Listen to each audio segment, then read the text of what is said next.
for compensation over aircraft noise. The airport recently announced its busiest year ever. Its new £10 million passenger terminal opened just a year ago. And our chief reporter, Kim Riley, is at the airport now. Hi, Kim.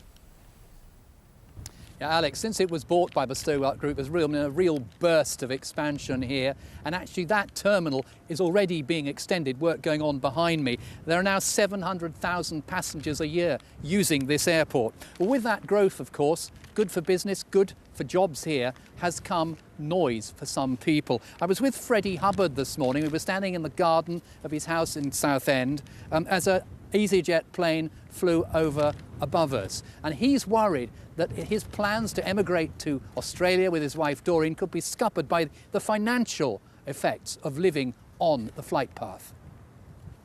We're trying to emigrate to Australia and we have to have a certain amount of money to do so. And we understand the prices are dropping because of the airport, and that depends on the value of the house, what we can get, if we can go to Australia to our daughter or not. Well, the group Stop Airport Expansion and Noise reckons about 1,000 claims have already gone in about property prices dropping. It says another 3,000 people living there could yet apply to. Yes, local estate agents are giving us very strong information, and people who are trying to sell their properties have been given a very strong indication that they must expect many thousands of pounds less than they originally thought they would get. House prices in this area generally are fairly buoyant, doing fairly well, but immediately around the ends of the runway and on the flight path, definitely prices are being suppressed. Brief statement from the MD of the airport, Alistair Welch. He says people who believe they've been affected by the development here are entitled to make a claim. A year from the development is finished.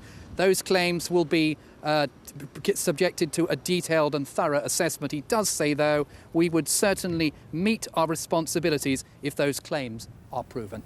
Kim, thanks very much indeed. And staying with the aviation theme, shares in EasyJet rose sharply this morning after the budget airline announced a 5% jump in passengers.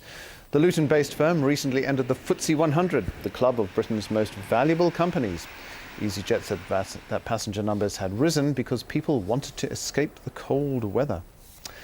A team of volunteers armed with shovels, rakes and saws set to work today to transform an eyesore at Shepperth in Cambridgeshire. It's part of the BBC's Green Corners project and will honour soldiers who gave their lives for their country, as Sean Peel can now explain.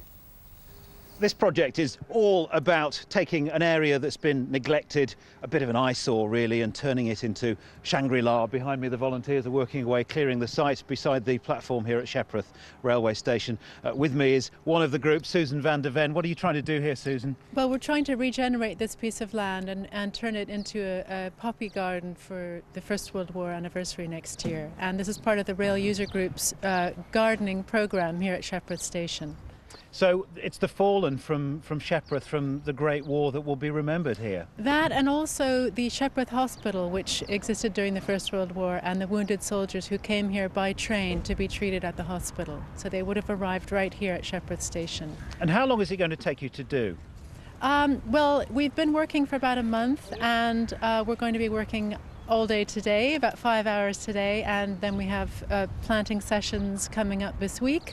And we're going to need to make this a continuous project. We'll need to do some more substantial work next year and every year.